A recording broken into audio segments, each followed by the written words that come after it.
Welcome everyone after so many days.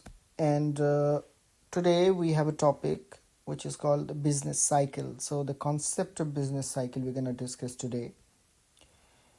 And as you already know, this is going to help you in your graduate level, like undergraduate level course, BA Economics or BSc Economics. And if you are admitted in IGNOU, so this is gonna directly help you because the content is from IGNOU course material. So let us talk about what is business cycle. So I'll prefer to be bilingual. मैं हिंदी में भी बात करूँगा और English में भी. So जब हम बिजनेस साइकिल की बात करते हैं तो सबसे पहले हमें एक पीरियड की बात करनी पड़ती है. अगर हम टाइम फ्रेम की बात करें तो हम बिजनेस साइकिल के बारे में बात करते हैं तो एक पीरियड होता है, वो एक टाइम होता है जिसमें कि हम बिजनेस में ग्रोथ या एक्सपेंशन, रिसेशन, डिप्रेशन और रिकवरी ऐसे टर्म्स की बात करते हैं. So when we talk about business cycle we talk about expansion, recession, depression and recovery. तो एक बिजनेस साइकिल के 4 फेज होते हैं, 4 phases of a business cycle. So question आ सकता है कि कौन से 4 फेजेस हैं बिजनेस साइकिल के. तो क्या होता है, एक्सपेंशन होता है जब बिजनेस एक्सपैंड होता है, और उसके बाद रिसेशन आता है जब बिजनेस थोड़ा डाउन जाता है. डिप्रेशन आता है, depression is a result of recession. और फिर रिकवरी होता है बिजनेस का फिर से. Alright, so there are ups and downs in economic activities for any country. तो बिजनेस साइकिल हम एक्चुअली किसी कंट्री के लिए बोलते हैं. हम इसका यूज जो है किसी स्मॉल एंटिटी, मतलब एक कंपनी के लिए हम नहीं करते हैं. जनरली ये बिजनेस साइकिल जो होता है ये एक कंट्री की बात होती है तब हम करते हैं. तो क्या होता है कि while growth rate is high in certain period it is low in other period. So एक सर्टेन पीरियड में जो है कंट्री का ग्रोथ रेट हाई हो सकता है, लेकिन फिर एक सर्टेन पीरियड में वो लो भी हो सकता है. So it is generally observe that there are alternating phase of high and low growth rates. अब यहाँ पे टर्म है ऑल्टरनेटिंग. ऑल्टरनेटिंग इज साइक्लिक और रिपीटिंग. जब हम एक साइकिल की बात करते हैं तो ऑल्टरनेटिंग का यहाँ पे मीनिंग हो जाएगा रिपीटिंग फेज. मतलब कि 1 साल में क्या हो रहा है, या 2 साल में क्या हो रहा है, या 10 साल में क्या हो रहा है. तो एक पर्टिकुलर फिक्स टाइम में क्या होता है कि ग्रोथ रेट हाई हो सकता है या ग्रोथ रेट लो हो सकता है. तो इसी फेज को, इस टाइम को, ये जो ड्यूरेशन है इसको हम बोलते हैं बिजनेस साइकिल्स. और इसके 4 फेज होते हैं, जैसे मैंने बता दिया. एक्सपेंशन होता है, रिसेशन होता है, depression and recovery. Now the duration of a business cycle can very from 2 years to 12 years. ध्यान में रखें, मतलब ये कन्वेंशंस हैं, वर्ल्ड वाइड ये कन्वेंशंस हैं. चाहे वो जो है हमारा यूनाइटेड नेशन से आया हो या इकोनॉमिक इंटरनेशनल मॉनेटरी फंड, तो जो भी ये इंटरनेशनल इकोनॉमिक ऑर्गेनाइजेशंस हैं, सो वो कंसिडर करते हैं कि बिजनेस साइकिल को हम 2 साल से लेकर के 12 साल के टाइम फ्रेम में समझ सकते हैं. So business cycles are synchronic. Again ये सिंक्रोनिक मतलब कि ये एक तरह से टाइम से रिलेटेड है, टाइम का इफेक्ट होता है इसमें. साइकिल्स, बिजनेस साइकिल में साइकिल आ रहा है. साइकिल मतलब एक रोटेशन हो रहा है. ये एक टाइम में स्टार्ट हो रहा है, फिर वो जाके जहाँ ख़त्म हो रहा है, तो वो एक पीरियड ऑफ टाइम है. और हम इसी तरह उसको फिर से नेक्स्ट ईयर कैलकुलेट करते हैं, और या वो 2 साल से 12 साल के बीच में कैलकुलेट किया जा सकता है. नाउ डिप्रेशन और contraction occurs simultaneously in most industries. क्या बोला जा रहा है कि डिप्रेशन, जो गिरावट आती है, या कॉन्ट्रैक्शन, वो सारा बिजनेस कॉन्ट्रैक्ट हो जाता है, ये सब कुछ जो है ये एक साथ होता है. सपोज एक इंडस्ट्री में कुछ इफेक्ट आया तो ये क्या होता है कि दूसरे सेक्टर्स पे इसका इफेक्ट डालता है. So recession passes from one industry to another and chain reaction continues. Suppose for example petrol का प्राइस बढ़ गया, तो पेट्रोल का प्राइस बढ़ गया तो उससे क्या हुआ कि जो प्रोडक्शन था सपोज सपोज ट्रांसपोर्ट की बात करें हम, तो ट्रांसपोर्ट का क्या हुआ कि टिकट बढ़ गया या उसका कॉस्ट बढ़ गया। तो जब ये कॉस्ट बढ़ जाता है तो क्या होता है कि लोग फिर कम सामान मंगवाएंगे या ट्रांसपोर्ट का यूज़ कम करेंगे, या इंडस्ट्री जो है वो भी मतलब क्योंकि कॉस्ट इतना ज़्यादा बढ़ गया है तो वो क्या करते हैं, वो उसको रिड्यूस कर देते हैं। अब अगर ट्रांसपोर्टेशन कम होगा तो इट मीन्स मार्केट में सामान ही कम पहुंच रहा है, सामान कम पहुंच रहा है तो बिजनेस कम हो रहा है। तो मतलब एक इंडस्ट्री का इफेक्ट जो है वो दूसरे इंडस्ट्री पे भी पड़ने लगता है। Similarly prosperity spreads through various linkages. और इसी तरह प्रॉस्पेरिटी, अगर अगर बिजनेस बढ़ रहा है तो अगर एक बिजनेस बढ़ा, अगर एक इंडस्ट्री में ग्रोथ हुआ तो वो क्या होता है कि दूसरे इंडस्ट्री पे भी इफेक्ट डाल देता है। अगर हम बोले कि बहुत ही मतलब एक आपको लेमैन लैंग्वेज में समझाऊं कि सपोज मैंगोज की बात करें, तो अगर मैंगोज का सेल ज़्यादा हो गया तो उससे क्या हुआ कि उससे जो चटनी बनती है या उससे जो अचार बनता है, पिकल बनता है, उसका इंडस्ट्री भी बूम करेगा, क्योंकि मैंगो का बिजनेस ज़्यादा हो रहा है तो हमारे पास रिसोर्स ज़्यादा है और वो इफेक्ट करेगा कि जो इंडस्ट्री पिकल बनाती है वो ज़्यादा सामान खरीद सकती है, वो एफिशिएंटली काम कर सकती है। तो मतलब एक इंडस्ट्री का इफेक्ट दूसरे इंडस्ट्री पे पड़ने लगता है। ओके, तो business cycles can be distinguished from other fluctuations as they are usually larger, longer, and widely diffused. This is very important. Business cycle को हम मतलब उसको अलग समझ सकते हैं दूसरे फ्लक्चुएशंस से। फ्लक्चुएशंस मतलब जो चेंजेस आती हैं। तो जो बिजनेस में या जो इकोनॉमी में चेंज आता है, बहुत तरह के चेंज होते हैं, शॉर्ट टर्म चेंजेस होते हैं। और उसको बिजनेस साइकिल को अगर हम उससे डिफ्रेंशिएट करें तो बिजनेस साइकिल क्या होता है, हमेशा बड़ा होता है, बहुत बड़ा इम्पैक्ट डालता है, लॉन्गर होता है, लंबे समय के लिए होता है, और वाइडली डिफ्यूज्ड होता है। मतलब वो सारा इंडस्ट्री एक कनेक्टेड होता है। मतलब एक जगह इफेक्ट पड़ा तो उसका इफेक्ट आपको, एक जगह प्रॉब्लम हुआ तो उसका इफेक्ट मतलब 50 इंडस्ट्री में दिखेगा, हर जगह दिखेगा, और वो बहुत लंबे टाइम तक दिखता है। In business cycle, we observe that several interrelated variables move together. तो business cycle के टाइम में क्या होता है, सब कुछ जो interrelated है सब कुछ एक साथ मूव करता है। भाई अगर डिप्रेशन आया, अगर रिसेशन आया तो सब कुछ एक साथ रिसेशन में चलेगा। ठीक है, एक इंडस्ट्री हेविली इफेक्ट हुआ तो वो सारी इंडस्ट्री को एक साथ लेके चलेगा और वो लंबे टाइम तक चलेगा, जो कि फ्लक्चुएशंस में नहीं होता। फ्लक्चुएशन छोटे मोटे मतलब चेंजेस जो अगर होते हैं तो हो सकता है एक इंडस्ट्री में हो रहा हो चेंज, लेकिन वो दूसरे इंडस्ट्री में चेंज नहीं लाता है। फॉर एग्जाम्पल मैं यहाँ पे फ्लक्चुएशन की बात करूँ तो सपोज क्या होता है कि सपोज टैक्स, मैं एकदम नॉर्मल बताता हूँ कि टैक्स रेट बढ़ गया। टैक्स जो स्लैब है वो क्या हुआ, अमीर लोगों के लिए टैक्स टैक्स ज़्यादा कर दिया गवर्नमेंट ने।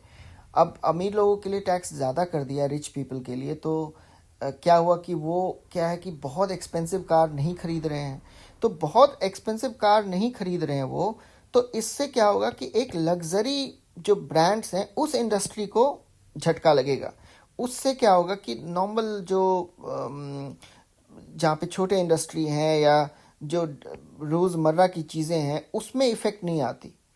चावल दाल रोटी इसका प्राइस नहीं बढ़ता, वो मतलब जो इफेक्ट आ रहा है वो सिर्फ लग्जरी ब्रांड्स के लिए आ रहा है। तो फ्लक्चुएशंस को हम, ये एक बहुत ही वियर्ड एग्जांपल है, लेकिन ये एक एग्जांपल मैं आपको ऐसे समझाना चाह रहा हूँ।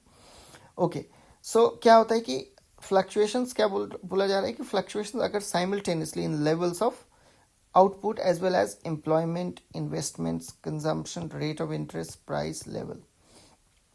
अच्छा, फ्लक्चुएशंस भी जो होता है वो साइमल्टेनियसली इफेक्ट करता है किस किस चीज़ को, एम्प्लॉयमेंट को, इन्वेस्टमेंट को, कंजम्पशन को, रेट ऑफ इंटरेस्ट को, प्राइस लेवल को।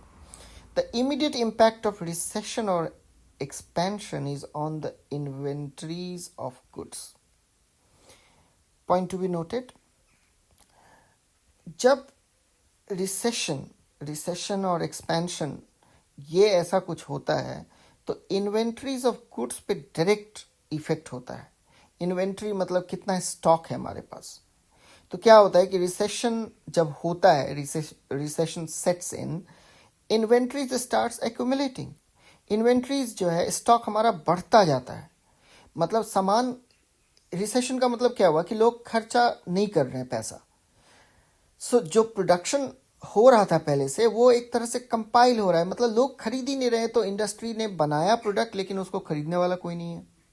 तो वो क्या होता है, एक तरह से एक्यूमुलेट, जमा होता रहता है सारा product. In response producers cut down on the level of production. अब क्या होता है कि अगर जब कोई खरीदने वाला नहीं है और उसका जो वेयर हाउस है इंडस्ट्री का, वो भरा है सामान से पहले से ही, तो क्या करेगा जो प्रोड्यूसर है, जो मालिक है, जो फैक्ट्री का ओनर है, वो क्या करेगा, वो सामान आगे नहीं बनाएगा। वो अपना प्रोडक्शन को क्या करेगा, कट डाउन कर देगा, वो ज़्यादा प्रोड्यूस नहीं करेगा। इन कॉन्ट्रास्ट, लेकिन जब रिकवरी स्टार्ट होता है, रिकवरी स्टार्ट होना मतलब बिजनेस फिर से क्या होता है, ग्रो होता है। तो उस समय क्या होता है कि जो इन्वेंट्रीज हैं वो फिर कम होते जाते हैं। मतलब जो हमारा स्टॉक जमा हुआ था, मतलब ग्रोथ, रिकवरी, बिजनेस इकोनॉमी का रिकवरी होने मतलब लोग पैसा खर्च करना स्टार्ट करते हैं, सामान खरीदने लगते हैं। तो क्या होता है कि ज़्यादा सामान खरीदने लगते हैं पहले से, पहले के अपेक्षा। सो देन व्हाट हैपन्स कि जो स्टॉक में सामान था वो निकलना शुरू हो जाता है, मार्केट में वो बिकता है, और फिर इन्वेंट्री क्या होता है, वो कम होता जाता है।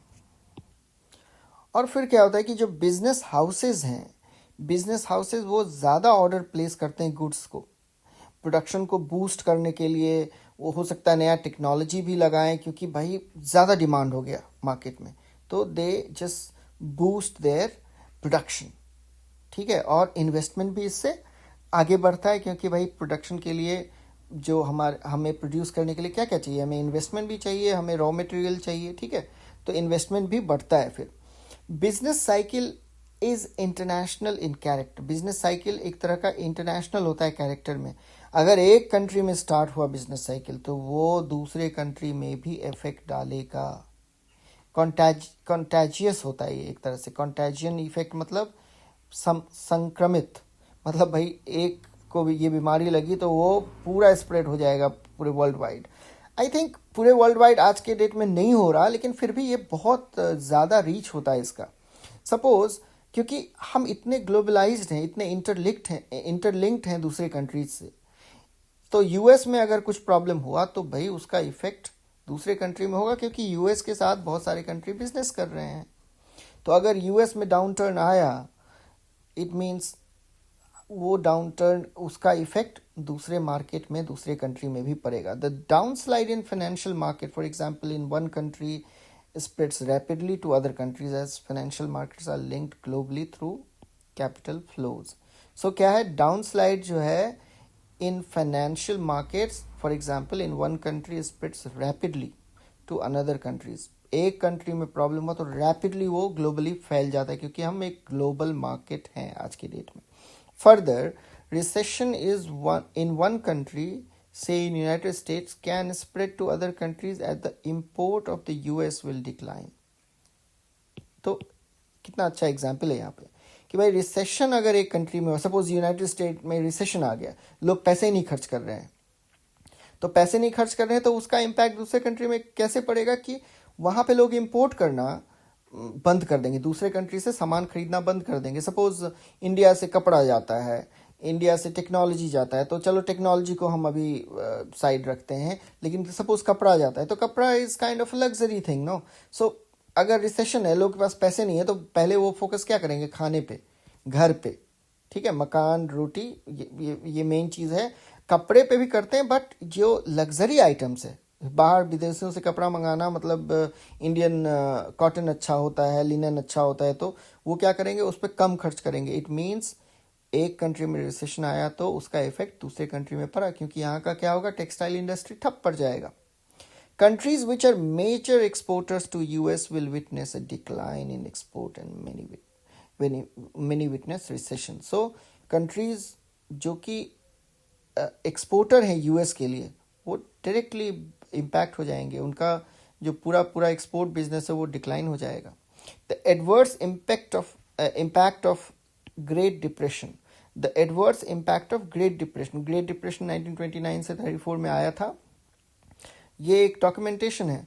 तो इसमें मतलब ऑलरेडी हमने 15 मिनट यहाँ पे ले लिया है, लेकिन फिर भी मैं आपको ग्रेट डिप्रेशन के बारे में बताऊं तो क्या हुआ था कि जो फादर ऑफ इकोनॉमिक्स हमारे हैं, जो फादर ऑफ इकोनॉमिक्स हमारे हैं जैसे एडम स्मिथ थे, तो क्या हो रहा था कि यूएस का इकोनॉमी या ब्रिटेन का इकोनॉमी प्राइमरली उनके कहने पे चल रहा था कि भाई ही हैड अंडरस्टैंडिंग दैट अगर आप प्रोड्यूस करेंगे, सामान खरीदेंगे। उस समय वो नहीं थे, उससे पहले थे, एडम स्मिथ बहुत पहले थे, लेकिन उनकी थियरी पे ही काम चल रहा था उस 20th सेंचुरी में कि भाई अगर आप प्रोड्यूस करेंगे तो अगर सामान रहेगा तो लोग खरीदेंगे। तो क्या हुआ कि सारे इंडस्ट्रीज ने प्रोड्यूस करना शुरू किया, बहुत ज़्यादा प्रोडक्शन होने लगा। मतलब जितना सेविंग था, लोगों के पास जितना पैसा था, कैपिटल था, वो सब लगा दिया प्रोड्यूस करने में, क्योंकि इनको लगता था कि प्रोड्यूस करेंगे तो लोग सामान खरीदेंगे और हम प्रॉफिट कमा लेंगे उससे। लेकिन इतना सामान डंप हो गया कि लोग खरीदने वाले ही नहीं रहे, क्योंकि ज़रूरत से ज़्यादा प्रोडक्शन हो गया। तो जब प्रोडक्शन हो गया, कोई नहीं खरीदने वाला था, तो फिर क्या हुआ कि वहाँ पे अनएम्प्लॉयमेंट हो गया, क्योंकि भाई अब इससे फर्दर वो प्रोड्यूस करने के लिए नहीं कर सकते हैं, ऑलरेडी इतना सारा पैसा लगा चुके थे इंडस्ट्रियलिस्ट्स। तो क्या किया उन्होंने कि फैक्ट्री से लोगों को निकाल दिया, तो अनएम्प्लॉयमेंट हो गया, लोगों का सैलरी कट हुआ, पॉवर्टी होने लगा, और बहुत ही मिजरेबल सिचुएशन था ये उस समय के वर्ल्ड के लिए। और उसके बाद क्या हुआ, तो ग्रेट डिप्रेशन जो था, तो उसका सॉल्यूशन जो था उसके बाद स्टडी किया गया। तो केन्स ने स्टडी किया था, आप पढ़ोगे आगे व्हेन एवर इट कम्स। तो उन्होंने बोला कि भाई प्रोडक्शन ओरिएंटेड इकोनॉमी का हाल ऐसा ही होगा। सो डिमांड ओरिएंटेड इकोनॉमी होना चाहिए, जितना डिमांड है उसके अकॉर्डिंग प्रोड्यूस करो। तो फिर हम, जैसे कि होता है ना कि आज के डेट में कितना प्रोड्यूस करना है, कितने सारे टूथपेस्ट बनाती है कंपनी, वो पहले सर्वे कर लेती है कि मार्केट कैसा है ना। मार्केट का सर्वे हो जाता है कि कितने लोगों को ये टूथपेस्ट अच्छा लगता है, कितने लोग इंटरेस्टेड हैं, तो उसी के अकॉर्डिंग मार्केट में वो सामान इंट्रोड्यूस कराया जाता है। तो जितना डिमांड है मार्केट में, जितने लोग खरीदना चाहते हैं, उसके अकॉर्डिंग प्रोडक्शन होता है। तो क्या ओवर प्रोडक्शन नहीं होता और स्मूथ चलता है मार्केट। तो बस ये एक एग्जाम्पल था कि ग्रेट डिप्रेशन एक जगह हुआ, लेकिन उससे इफेक्ट क्या हुआ, सारी दुनिया को हुआ था उस समय भी, जबकि इतना ज़्यादा ग्लोबलाइज नहीं था world. In recent years, during 2007 and 2009, great recession फिर आया था। ठीक है, 2007 से 2009 में, मुझे याद है मैं उस समय जॉब कर रहा था और बहुत लोगों की नौकरियां चली गई अचानक से। 2008 की बात है, बहुत लोगों की नौकरियां चली गई। I was also working in US based company. तो लेकिन मेरे कंपनी में ऐसा नहीं हुआ था। मे बी एक कंपनी के पास वो बिजनेस था, वो थोड़ा सा ऐसे मतलब सेक्टर में था, वो IT में था, तो उनका उस समय होप था कि हाँ ठीक है, उनके पास बिजनेस है। बट उसमें भी मैंने देखा कि बहुत लोगों को उन्होंने बेंच पे रखा। मतलब कि बेंच पे रखने का मतलब कि उनके पास काम नहीं है, बट कंपनी अच्छे खासे प्रॉफिट में थी काफ़ी सालों से, तो उन्होंने बोला ठीक है, एम्प्लॉय को निकालेंगे नहीं, लेकिन काम नहीं है तो चलो बेंच में रखेंगे। मतलब there is no work, you are still employed for coming few months, और फिर से अगर काम आएगा तो will assign you to a department.